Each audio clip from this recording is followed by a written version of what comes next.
welcome back to my YouTube channel, Jazzy Jazz. I'm Jasmine et on est back at it again with another video for Vlogmas Day number 2.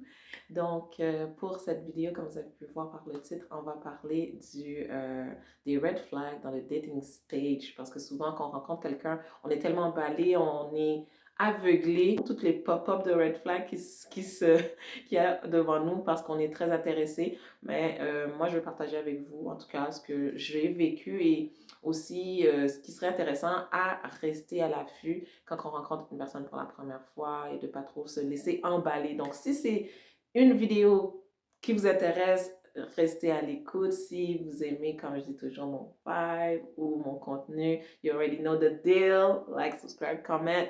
Do what you want to do, but do some, you know? So, yeah, on va commencer par cette vidéo. Le premier point que je pourrais dire qui est un red flag, je dirais, c'est quand il ne retourne pas vos questions. Donc, nous, en tant que femmes, on est quand même très curieuse et quand on est intéressé, en général, on pose souvent des questions. Donc, si la personne ne te retourne pas les questions pour at least te dire « et toi ?» comme par exemple « où tu te vois dans 5 ans ?» Là, je te réponds et tu ne me dis pas « et toi ?» Maybe parce que ça ne t'intéresse pas de savoir où est-ce que je suis dans 5 ans. Mais si tu ne retournes pas des questions ou c'est juste moi qui te pose des questions, that's a big, big red flag. Personnellement, et autant pour hommes que femmes, ça veut tout simplement dire que la personne n'est pas intéressée à en connaître plus sur vous.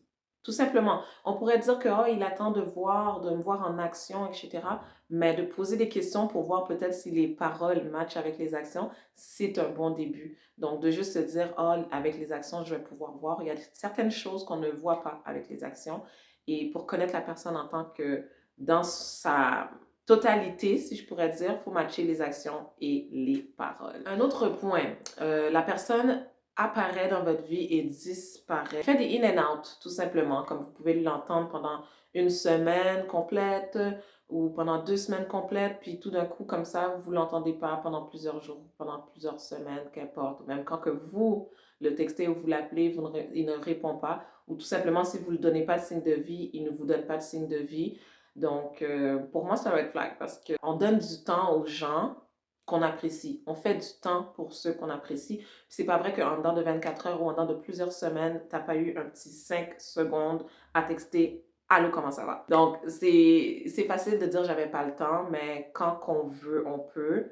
Puis, si la personne, c'est aussi facile pour cette personne de rentrer dans votre vie, de sortir, de rentrer, de sortir comme qu'il ou qu'elle veut, c'est parce qu'elle ne vous considère pas nécessairement ou qu'il n'y a tout simplement pas une stabilité dans votre relation qui vaut la peine de maintenir sur un long terme. Réajuster un petit peu. Sorry guys. Je devais réajuster un peu la vidéo. OK. Un autre red flag que pour moi, je considère qu'elle est super significative, qui en dit long sur l'intention de la personne, c'est lorsqu'elle ne se soucie pas de comment vous vous sentez. Parce que dans le talking stage, quand tu fais juste parler à la personne, c'est important d'être à l'écoute de l'autre personne parce que vous ne la connaissez pas. Donc moi, j'ai toujours dit qu'une personne ne peut jamais réfuter comment vous vous sentez parce que c'est impossible qu'une personne te dise « Oh non, c'est pas comme ça que tu te sens ». Parce que déjà, logiquement parlant, à l'entendre, c'est même pas possible que quelqu'un te dise ça. Mais c'est important, selon moi, d'être à l'écoute de ce que l'autre personne ressente, même si que le sentiment que la personne a n'est pas ce que vous vouliez qu'elle ressente, mais de comprendre, d'essayer de comprendre la personne, at least, de ne pas négliger comment que la personne se sent, parce que on a toutes des émotions, on a tous des sentiments, puis si ce n'est peut-être pas votre intention de la faire sentir de cette façon, toujours bien de au moins rassurer l'autre personne, de lui dire je vois comment je t'ai fait sentir, même si que je ne comprends pas trop, mais je vois comment et de remédier à la situation. Parce que même si que nous, on ne comprend pas ou qu'on ne se sent pas comme ça, si telle chose serait passée, ben, on n'est pas tous pareils et c'est mieux de le dire au début qu'à la fin ou quand on est trop engagé quand on est trop engagé émotionnel. L'autre point, c'est un peu en lien avec ce que je viens de dire, c'est quand la personne n'essaie pas de comprendre ce que vous aimez. Parce que plusieurs personnes vont agir selon ce que les autres ils pensent que vous allez aimer. Donc, pour moi, par exemple, faire à manger pour mon homme, it's a big thing. Puis, pour cette personne-là, c'est rien. Fait que si moi, la personne, elle me dit, quand tu fais à manger, c'est pas significatif, ben, je vais essayer de comprendre qu'est-ce qui est significatif pour cette personne. Parce que je me dis, OK, ben moi, j'aime ça faire à manger, j'aime ça te faire à manger, j'aime te faire plaisir à travers cette action, mais ça ne fait pas plaisir, on va dire. Peut-être parce que je fais mal à manger, par exemple. OK, la personne n'aime pas la nourriture que vous faites, ou qu'importe la raison. OK, c'est juste un exemple.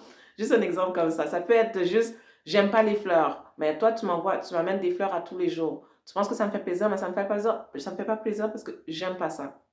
Vous voyez un peu le genre, donc c'est important de savoir qu'est-ce que la personne aime pour ne pas se fier sur ce qu'on pense qu'elle aime ou sur ce que nous on aime. Un autre point, ce serait qu'il montre de l'intérêt par intérêt. Je m'explique. Donc, la personne, elle fait des choses, mais pas parce qu'elle a envie de le faire, mais parce qu'elle aura un plus de l'autre côté. Par exemple, quand vous rencontrez une personne pour la première fois ou que vous êtes dans les débuts, certaines personnes vont faire plaisir pour avoir le cookie après. Ou sinon, à essayer de vous faire plaisir pour que vous l'amenez manger au restaurant gratuitement. Qu'importe la raison, mais on voit que la personne, elle fait des choses ou sinon elle montre de l'intérêt, mais pas parce qu'elle vous apprécie, pas parce qu'elle veut apprendre à vous connaître, mais juste parce qu'elle a un intérêt au-delà. C'est sûr que ça peut être difficile à voir et à comprendre au début, mais à la longue, on peut voir le non-verbal de la personne. On peut voir si elle fait ça par plaisir, parce que c'est comme ça qu'elle est, ou que c'est sa personnalité, ou que c'est juste comme, ah, ok, mais on a fait ça, je pensais qu'on allait faire ça après. Ah, mais vu que je t'ai amené au resto, je pensais que, tu sais, on aurait pu aller chez moi. Vous voyez un peu ce que je veux dire? Donc, de rester à l'affût vraiment des gens qui ne font pas des choses par parce qu'ils veulent le faire pour vous faire plaisir, mais juste parce qu'ils attendent quelque chose en retour. L'autre point, ce serait aussi un peu en lien avec le dernier par intérêt, mais ce serait plus, certaines personnes aiment faire des choses pour vous impressionner. Tout simplement, la personne n'est pas habituée à ouvrir la porte quand que vous sortez, par exemple. Ou lui, il n'ouvre pas la porte aux femmes, la porte d'auto. Mais il vous le fait peut-être 2 fois, 3 fois, puis après, il arrête de le faire. C'était juste pas sa façon d'être, et peut-être parce que vous lui avez dit, ou sinon parce qu'au tout début, la première rencontre, il vous a ouvert la porte sans que vous ayez à lui dire, mais qu'après, it was once only, tu vois. Donc, on voit déjà que cette personne-là, elle a fait, ils veulent faire des choses pour vous impressionner, pour vous montrer que, oh my God, oh, okay, oh wow. But at the end, it's not him, ou sinon c'est pas elle, comme, c'est pas sa façon d'être. Puis c'est juste une façade, si on peut dire. C'est un peu poussé parce que c'est juste un exemple d'ouvrir une porte d'auto, là, on s'entend. Mais c'est comme ça qu'on démasque les imposteurs. Parce que, ou les imposteuses, impostrices, imposteuses, imposteurs, imposteurs. Imposteur avec un E, avec un E. Bref, c'est comme ça qu'on les démasque parce que c'est des gens qui aiment plaire, qui aiment faire des choses pour montrer qu'ils sont d'une façon.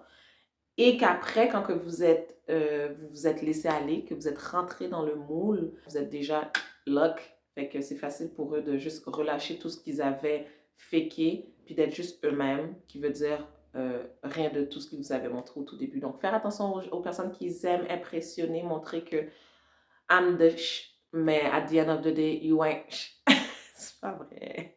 C'est pas vrai. Mais bon, faire attention. C'est vraiment très important pour de vrai, puis c'est une marque de respect en même temps. C'est lorsque la personne, elle fait des blagues ou elle fait des jokes avec des choses qui sont importantes pour vous. Par exemple, moi, ma foi est très importante. On ne parle pas de religion ici, mais on parle de foi, de Dieu, de relation avec Jésus-Christ, etc. C'est super important pour moi. Donc, une personne qui va faire des jokes là-dessus, qui va faire des blagues là-dessus, je suis très sensible à ça. Puis si moi, je te le dis, évite, s'il te plaît, de faire des jokes ou de faire des blagues, même si c'est juste pour rire. Mais ce n'est pas tout sujet qui est propice à rire, surtout si tu ris tout seul, finalement ta blague elle vaut pas la peine parce que j'ai pas trouvé ça drôle. Donc si moi je te dis que ce sujet-là est très sensible pour moi et que j'aimerais ça que tu ne fasses plus de jokes là-dessus, c'est important que la personne respecte ça. Parce que si elle ne respecte pas ça dès le départ, après tout ce que vous allez lui dire, où va être la limite? Vous voyez? Donc, question de respect. Si moi, je te dis que c'est délicat pour moi ou que c'est pas un sujet à plaisanterie, la moindre des choses, c'est de respecter le point de vue de la personne, puis de faire des efforts tout simplement à ne pas dépasser les limites de cette personne. Donc, ce point-là, mentir, je pense que c'est même pas un point à mettre de l'avant parce qu'on s'entend. S'il ment déjà dès le départ, c'est voué à l'échec, c'est off, donc ça vaut pas la peine. Donc, j'ai même pas besoin de le mettre sur le plan. Mais mon autre point, c'était un petit point un peu cocasse, c'est il t'énerve, tout simplement, ou elle t'énerve dès le départ. Sa façon de parler, sa façon de marcher, sa façon de manger, sa façon de penser. C'est juste pas pour dire qu'on est là pour critiquer ou quoi que ce soit, mais c'est une personne restant elle-même, sa vraie personnalité, qu'elle ne fake pas, surtout si elle ne fake pas, c'est sûr, elle vous énerve déjà, que ce soit délicate ou simple de sa personne vous énerve, c'est pas un bon signe. Parce que quand on est en relation avec une personne, on s'entend que c'est pas juste les bons côtés de cette personne qu'on aime, mais c'est tous ces facettes qu'on doit at least essayer de tolérer, même quand c'est un peu, ça vient nous irriter. Mais comme on dit, l'amour peut tout, l'amour supporte tout. Donc, quand on est en amour avec la personne, même si ce n'est pas le cas dès le départ, c'est de savoir est-ce que à la longue, je me vois avec cette personne et est-ce qu'à la longue, je serais capable de tolérer toutes ces petites choses que aujourd'hui m'énervent. Parce que tout ce qui se passe au tout début, toutes les red flags du début vont se prolonger ou vont agrandir ou vont empirer éventuellement. Premièrement, si vous en parlez pas. Et deuxièmement, si vous ne les tolérez pas dès le départ, sachez que ça va être plus difficile plus tard. Donc, voilà pour mes red flags du dating stage. C'est sûr qu'il y en a plein, mais ça c'est ce que moi j'ai vécu, puis que je vous conseille de rester à l'affût. Vous n'êtes pas obligé de settle down for anything or everything. C'est très important d'être au dating stage avec la joie dans le cœur et non pas avec une pression, avec une colère ou avec une inquiétude dès le départ. Parce que ain't nobody got time for this. Hein? Ok. Alright guys, so voilà pour la vidéo d'aujourd'hui. J'espère que vous avez aimé comme d'habitude. Vous savez le deal. Like, comment, subscribe, activez la cloche. Je ne le dis pas souvent, mais activez la cloche pour savoir quand que je pose mes vidéos. Parce qu'on est là les dimanches, mercredis et vendredis pour le Vlogmas 2023. So guys, stay tuned pour les autres vidéos et je vous dis à la prochaine. Peace and love.